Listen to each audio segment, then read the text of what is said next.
ఏకాదశి పాపమోచని ఏకాదశి కామదా ఏకాదశి కామదా ఏకాదశి వరుధిని ఏకాదశి వరుధిని ఏకాదశి మోహిని ఏకాదశి మోహిని ఏకాదశి అపరా ఏకాదశి అపరా ఏకాదశి పాండవ నిర్జల ఏకాదశి పాండవ నిశ్చల ఏకాదశి యోగిని ఏకాదశి యోగిని ఏకాదశి శయన ఏకాదశి శయన ఏకాదశి కామిక ఏకాదశి కామిక ఏకాదశి పవిత్రారోపిణి ఏకాదశి పవిత్రారూపిణి ఏకాదశి అన్నద ఏకాదశి అన్నదా ఏకాదశి పార్శ్వ ఏకాదశి పార్శ్వ ఏకాదశి ఇందిరా ఏకాదశి ఇందిరా ఏకాదశి పాశాంకుశ ఏకాదశి పాశాంకుశ ఏకాదశి రమా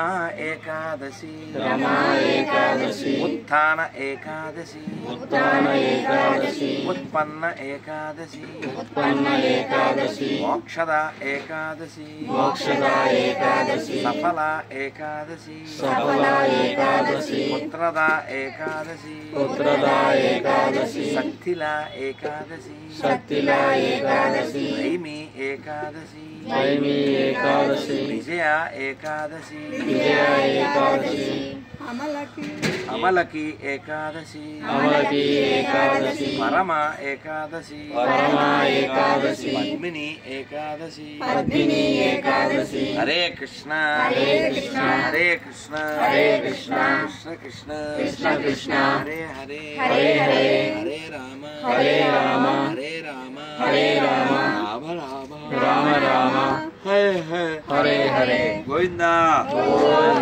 అమ్మా ప్రతి ఏకాదశికి ఇలా పేరు చదువుకోండి.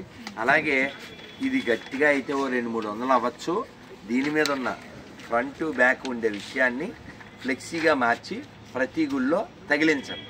తగిలిస్తే ఏమవుద్ది, ఆ ప్రదక్షిణ చేసేవాడు ఓ ఇట్లా ఏకాదశి చేయాలా అని తెలుస్తుంది. నేను ఇలా చాలామందికి పేపర్లు ఇస్తాను, చాలా వరకు వినియోగిస్తారు. మొన్న శ్రీలంక యాత్రలో ఒక ఆవిడ చెప్తుంది, గురుజీ మీరు అంతకుముందు మా గుళ్ళో ఉపన్యాసం ఇచ్చారు కదా, అప్పుడు మీరు పేపర్ ఇచ్చారు, ఓసారి చేద్దాంలే అని అనుకున్నాను, అట్లా చేస్తానే ఉన్నాను గురుజీ. అది కదా మాకు బలం. ఈ చదివిన వాళ్ళు దాన్ని పాటిస్తే కదా బలం అమ్మా. అందుకని నాన్న వెంకట నువ్వు కూడా ప్రతి గుళ్ళో ఈ ఫ్రంట్ బ్యాక్ వేసే, ఈ కింద నా పేరు ఇదంతా తీసేసి మీ కంపెనీది వేయండి. వేస్తే ఏమవుద్ది, ఇప్పుడు చాలామంది ఏదన్నా డొనేషన్ ఇస్తే దాని మీద పేరు అక్కర్లేదంటారు. నేనేమంటా అంటే ఆ డొనేషన్ ఇచ్చిన వాళ్ళ పేరు వేస్తే లాభం ఏంటంటే, ఇది కలియుగం, సామాన్యమైనటువంటి జనం అరే మన పేరు కూడా వేసుకోవచ్చు కదా అన్న, అయితే నేను కూడా ఒక 10 కుర్చీలు ఇస్తా అన్న అంటాడు వాడు. వాడిలో ఉండే దాతను మనం ఎందుకు ఆపాలి, వాడికి ఒక ప్రేరణ కదా. ఇప్పుడు మా బావ ఇటుకి శ్రీశైలం వచ్చి అన్నదానం చేస్తాను. నేనేమనుకున్నా అంటే నెక్స్ట్ ఇయర్ నాకు పుణ్యం లభిస్తే నేను 10,000 ఇస్తాను మరి అంతే. ఇంకోటికి ఇన్స్పిరేషన్ ఇవ్వాలి కదా, అదే అందుకోసం మనకి పేరొద్దు కానీ ఇంకోటికి ఇన్స్పిరేషన్ కోసం కింద మన కంపెనీ పేరేసి అదే ఫలానా వారి సమర్పణ. దానివల్ల అన్న ఇట్లా నేను కూడా వేయచ్చు కదా మా గుడి దగ్గర, వెయ్యి ఎవడొద్దన్నాడు. మనం ఇలా మంచి పని కోసం ధనాన్ని, సమయాన్ని, మన బలాన్ని ఉపయోగించలేదు, ఇంకోటి చెడ్డ పనికి ఉపయోగిస్తాడు. ఈ దేశం 2 ముక్కలైంది, 3 ముక్కలైంది, లక్షల మంది హిందువులు చంపేశారు. మనం ఇప్పుడు శ్రీశైలంలో అన్నదానం చేస్తున్నాం, లేకపోతే ఇంకో దానం చేస్తున్నాం అంటే హిందువుల మెజారిటీ కాబట్టి.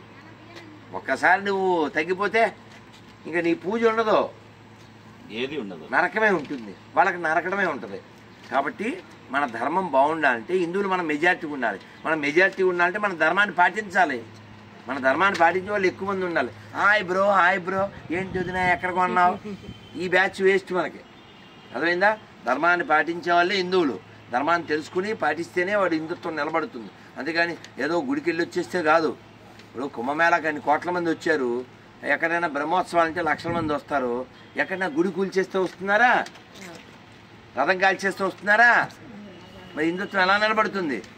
మెజార్టీ హిందువులో మనం ఉన్నాం, వాడు ఎక్కడ పడితే అక్కడ గుడి కాల్చేస్తాడు, రథం కాల్చేస్తాడు, గుడి కూల్చేస్తాడు. మరి ఎక్కడన్నా మసీదు మీదో చర్చి మీదో దాడి జరిగితే రాష్ట్రాలు ఎలా ఉంటాయా?